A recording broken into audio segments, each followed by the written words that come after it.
할렐루야, 사랑하는 친구들, 어제 하루도 잘 보냈습니까? 자, 오늘 10월 20일 화요일 우리 청매 큐티 시작하도록 하겠습니다. 자, 오늘 읽을 본문 시편 30편 1절에서 12절입니다. 우리 다 같이 한 목소리로 읽어보도록 하겠습니다. 여호와여, 내가 주님을 높이 찬양하겠습니다. 왜냐하면 주께서 나를 깊은 구덩이에 건지셨으며 원수들이 나를 비웃지 못하게 하셨기 때문입니다. 여호와 나의 하나님이시여, 내가 도와달라고 주를 찾았더니 주님께서 나를 고쳐주셨습니다. 여호와여, 주께서 나를 무덤에서 들어 올리셨으며 내가 구덩이 속에서 내려가지 않게 하셨습니다. 주님께 속한 모든 성도들이여, 여호와를 찬양하며 그의 거룩하신 이름을 찬양하십시오. 그의 분노는 잠깐이지만 그분의 사랑은 영원합니다. 긴 밤을 울면서 보내야 하지만 아침에는 반드시 기쁨이 찾아옵니다. 안전하다는 생각이 들 때 난 결코 흔들리지 않을 거야 라고 말했습니다. 여호와께서 나에게 은혜를 베푸셨을 때 주는 산처럼 굳게 세우시고 나를 흔들리지 않게 지키셨습니다. 그러나 주님께서 나를 돌아보지 않으셨을 때 나는 무서워 어쩔 줄 몰랐습니다. 여호와여, 내가 주님께 부르짖었습니다. 나를 불쌍히 여겨달라고 간절히 구하였습니다. 죽는다면 나는 끝장입니다. 무덤에 들어간다면 주님께 무슨 소용이 있겠습니까? 흙먼지가 주님을 찬양할 수 있겠습니까? 시체가 주님의 성실하심을 널리 외칠 수 있겠습니까? 여호와여, 나의 간절한 소원을 들으시고 나를 불쌍히 여겨주소서. 여호와여, 나를 도와주소서. 주님께서 내 슬픔을 바꾸시어 춤이 되게 하셨습니다. 주님께서 내 슬픔의 옷을 벗기시고 기쁨의 옷을 입혀 주셨습니다. 이제 내가 가만히 있지 않고 주님을 노래하겠습니다. 여호와 나의 하나님이여, 내가 주님을 언제까지나 찬양하겠습니다. 아멘. 자, 오늘 제목을 보니까 저녁에 아침에 라는 제목이네요. 삶에는 어두움이 다가오는 저녁과 같을 때도 있고 밝은 해가 떠오르는 아침과 같을 때도 있습니다. 다윗은 그 모든 순간을 기쁨과 감사로 하나님과 동행합니다. 시편 30편의 의미는 히브리인의 언약을 그 배경으로 할 때 확실하게 나타납니다. 하나님의 언약에서 핵심적인 것은 생명이에요. 죽음은 그 약속과 정반대의 것이죠. 그러나 생명의 연장은 언약에 대한 복종과 사랑의 특징적으로 나타나는 삶을 통해서 하나님께 신실한 자세를 보여주느냐 마느냐에 달려 있습니다.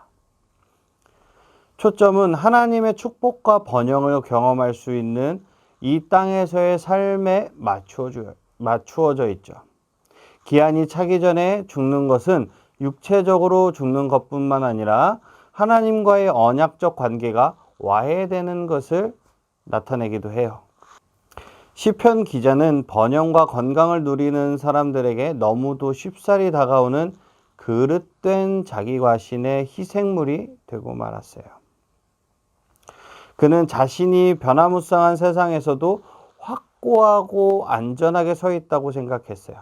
그러나 질병은 이런 망상을 깨뜨렸고 그를 죽음의 문턱까지 데려다 놓았습니다. 죽음에 직면하게 되자 시편 기자에게 엄습해오는 공포는 공허한 것이 아니었어요. 이 시편 기자에게는 죄에 대한 깨달음이 찾아왔고 음부가 자신의 거처가 된다면 하나님과의 살아있는 관계가 지속될 수 없다는 자각도 생기게 되었죠. 따라서 그는 건강, 즉 첫째는 영적인 건강이고 그 다음으로 육체적 건강을 회복하는 일에 착수합니다. 이 감사의 시는 육체적 건강이 회복된 마지막 단계를 반영해주고 있는 그는 단순히 건강이 좋아져서 예전처럼 건강한 삶을 계속해서 누리게 된 것만이 아니었죠.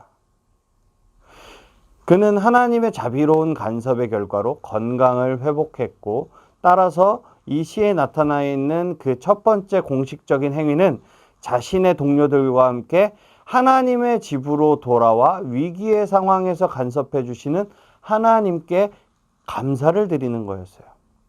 그러나 비록 이 시가 육체적 건강으로 돌아오는 여행에서의 마지막 단계를 반영하고 있을지라도 영적인 건강으로 돌아오는 데는 그 첫 번째 단계를 반영하고 있을 뿐입니다.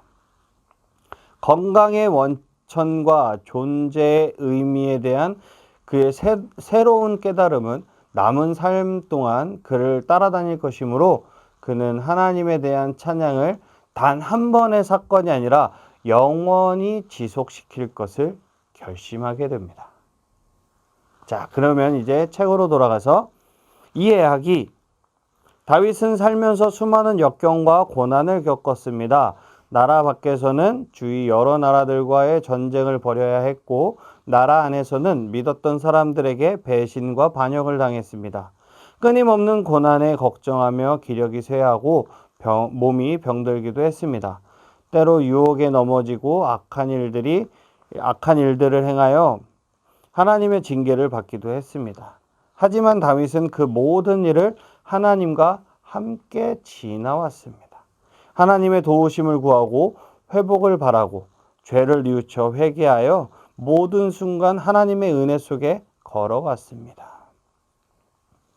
한때 다윗은 하나님 없이도 스스로 흔들리지 않고 잘할 수 있다고 여겼습니다. 하지만 수많은 고난을 겪고 넘어지고 쓰러지며 자신이 얼마나 연약하고 부족한 존재인지 깨달았습니다. 이제 다윗은 오직 하나님만을 믿고 하나님의 은혜를 구하며 늘 하나님께 엎드려 기도합니다. 하나님만이 울음을 그치게 하시고 슬픔을 변하게 하셔서 기쁨의 춤을 추고 감사의 노래를 부르게 하시는 분임을 알기 때문입니다. 라고 되어 있네요. 자, 그럼 적용하기. 하나님은 어떤 분입니까? 하나님은 누구도 함부로 건드리지 못하도록 우리를 지키시고 보호하시는 견고한 성입니다. 악한 자들이 아무리 강하고 그들의 공격이 아무리 매서워도 하나님의 보호 아래 거하는 우리의 털끝 하나도 건드릴 수 없습니다. 고통 가운데서도 하나님 안에 평안한 마음을 지키고 있나요? 이 언약의 하나님을 믿으시기 바랍니다. 구원의 하나님께서 여러분들의 마음을 위로하시고 붙드시고 그리고 함께 하신다라는 것을 믿으시기 바랍니다. 하나님은 우리의 피난처와 보호자가 되세요. 기도하시기 바랍니다. 세상이 나를 집어삼킬 것 같이 달려들지라도 전능하신 하나님을 믿는 그리스도인들은 독수리 날개밑처럼 하나님의 그늘 아래서 안전할 것입니다. 아들을 내어주시기까지 사랑하는 여러분들을 그냥 놔두시지 않으실 것입니다. 믿으십니까, 여러분? 아멘. 이 확고한 하나님의 사랑을 믿으시는 여러분들이 되시기를 주님의 이름으로 축복합니다. 아멘. 우리에게 주시는 교훈은 무엇입니까? 사람들에게 미움당하고 무시당하고 핍박당하고 비방당할 때면 마음이 찢어지곤 합니다. 하지만 하나님의 크신 사랑과 한없는 은혜가 사람들로부터 상처받은 마음을 치유하고 회복합니다. 하나님께 고백해야 할 상처가 있나요? 여러분들은 교회를 다닌다고 다른 친구들에게 아니면은 형제들에게 미움을 당한 적이 있나요? 무시당한 적이 있습니까? 그럴 때면 마음이 너무 힘들어요. 왜냐면 저도 마찬가지거든요. 저희 집에서도 저는 할머니와 그리고 둘째 고모님과 그리고 저만 믿거든요. 제 동생도 제 부모님도 우리 고모들도 믿지는 않습니다. 그럴 때 너무 힘들어요. 언제까지 그렇게 살 것이냐? 저는 이런 소리도 듣거든요. 그럼에도 우리가 하나님께서 함께 하시기 때문입니다. 하나님께 모든 것을 아뢰고 그들을 불쌍히 여기시기 바랍니다.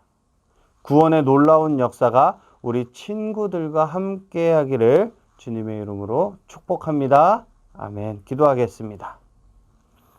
사랑과 은혜가 풍성하신 하나님 너무나도 감사합니다. 모든 상황 속에서 함께 하시며 늘 지키시고 보호하시는 하나님의 사랑과 은혜를 찬양합니다. 어려움이 있고 동서남북 우리를 향하여 달려들지라도 전능하신 하나님을 바라보며 믿음으로 승리할 수 있는 청소년부 친구들이 다 될 수 있도록 지켜보아여 주시옵소서. 우리의 부르짖음을 들으시는 하나님을 찬양합니다. 감사드리며 예수님의 이름으로 기도드렸습니다. 아멘. 아멘. 할렐루야. 우리 친구들 내일 이 시간에 다시 만나요. 안녕.